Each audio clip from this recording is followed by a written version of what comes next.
Hi friends, முருங்கைப்பூ சாதம் கேள்விப்பட்டிருக்கீங்களா? முருங்கைப்பூ பொரியல் தான் அப்படியே செஞ்சு அதுலேயே அப்படியே ரைஸை ஜென்டலாக மிக்ஸ் பண்ணி விட்டோம்னா சூப்பரான முருங்கைப்பூ சாதம் ரெடி ஆகிடும். சளிக்கு ரொம்ப நல்லது. ரெசிபி பார்க்கலாம் வாங்க. 1 டேபிள் ஸ்பூன் நல்லெண்ணெய் சூடானதும் ஒரு பெரிய சைஸ் பல்லாரி வெங்காயம் ஸ்லைஸாக கட் பண்ணி வச்சுருக்கேன். அதை நல்லா பொன்னிறமாக வதக்கிக்கிறேன். வெங்காயம் இந்த அளவு வதங்கினதும் 1/4 டீஸ்பூன் மஞ்சள் தூள், தேவைக்கேற்ப உப்புத்தூள் சேர்த்து நல்லா கலந்து கொடுத்துக்கலாம். முருங்கைப்பூ ஒரு கை அளவுக்கு தான் நல்லா வாஷ் பண்ணிட்டு தண்ணி வடிய விட்டு வச்சிருக்கேன். அதையும் இந்த வெங்காய வதக்கல்லையே சேர்த்து நல்லா கலந்து கொடுத்துக்கலாம். முருங்கைப்பூ வேகிறதுக்கு முட்டையோட ஒரு 2-3 நிமிஷம் தான் கூட ஆகும். நல்லா குக் பண்ணிட்டு முருங்கைப்பூ வெந்ததும் கொஞ்சமா பெப்பர் ஆட் பண்ணி மிக்ஸ் பண்ணி விட்டுறலாம்.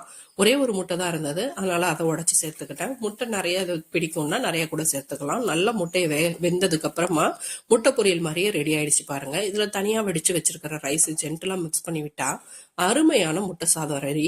லஞ்ச் பாக்ஸ் ரெசிபிக்கு சூப்பரான ரெசிபி இது. கண்டிப்பா நல்ல ஆப்ஷனா இருக்கும். ட்ரை பண்ணி பாருங்க. லைக் பண்ணுங்க, சப்ஸ்கிரைப் பண்ணுங்க, ஷேர் பண்ணுங்க, கமெண்ட் பண்ணுங்க. தேங்க்யூ.